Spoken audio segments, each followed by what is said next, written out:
आज हम शिव पुराण में आगे की चंचला नाम की जो कथा थी तो आगे कथा बताइए शिव पुराण चैनल में। दोस्तों आज सबका हेलो दोस्तों, आप लोग कैसे हो।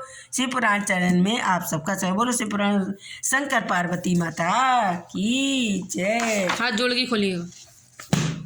हेलो दोस्तों, आज आगे की कथा पढ़कर बताइए। पार्वती जी कहती हैं सखे, पार्वती जी बोली किससे।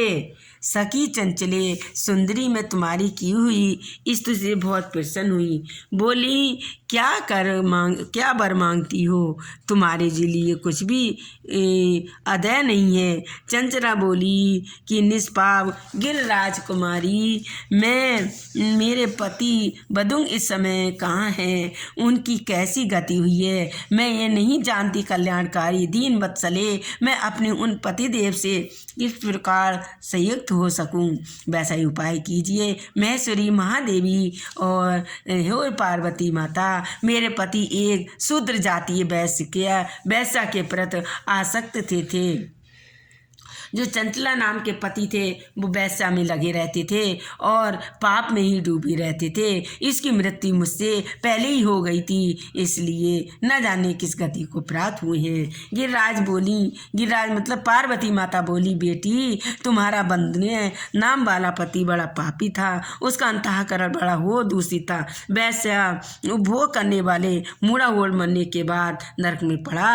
अगणित वर्षों तक नरक में इस प्रकार से दुख होकर पाप आत्मा शेष पाप को भोगने के लिए विनय पूर्वक पर्वत पर पिशाच हुआ है। इस तरह हुए पिशाच अवस्था में ही है। पिशाच मतलब भूत प्रेती में प्राप्त हो गया। इस तरह से पिशाच अवस्था में अपना नाना प्रकार के कलेश उठा रहा है। वह दुष्ट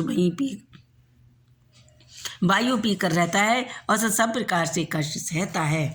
सूत जी कहते हैं, सोनकार गौरा देवी जी के ये बात सुनकर उत्तम व्रत का पालन करने वाली चंचला उस समय पति के महान दुखों से दुखी है। फिर उसके मन में स्थिर करके आप ब्राह्मण पत्नी से वैश्यत हृदय से महेश्वरी को प्रणाम करके पुनः बताइए। वो पूछती है, इसीलिए चंचला के जो पति के बारे में पार्वती माता से पूछती है, हमारे पति कहाँ हैं, कैसे हैं, कहाँ जन्म।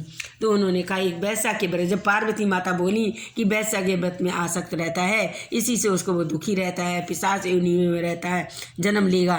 तो इस तरह से माता पार्वती चंचला के पति के बारे में बताती हैं। तो दोस्तों आज हमने इतना ही थोड़ा सा पढ़ा ताकि आपको समझ में आ जाए। कल दोस्तों आगे की कथा आपको और अच्छे सुंदर बाड़ी में सुनाएंगे। तो दोस्तों हमारे लाइक करें, हमारे चैनल को ज़्यादा से ज़्यादा सब्सक्राइब करते रहें। तो दोस्तों और आगे की कथा कल पढ़ाएंगे। मेरे को कमेंट करके बताइए ज़रूर कि गलत पढ़ा है कि सही पढ़ा है। कमेंट करके हमें पता चल जाता है दोस्तों हम गलत पढ़ते हैं या सही पढ़ते हैं। अच्छा लगा तो लाइक करें। मेरे बोलो गरुड़ शिव पुराण भगवान की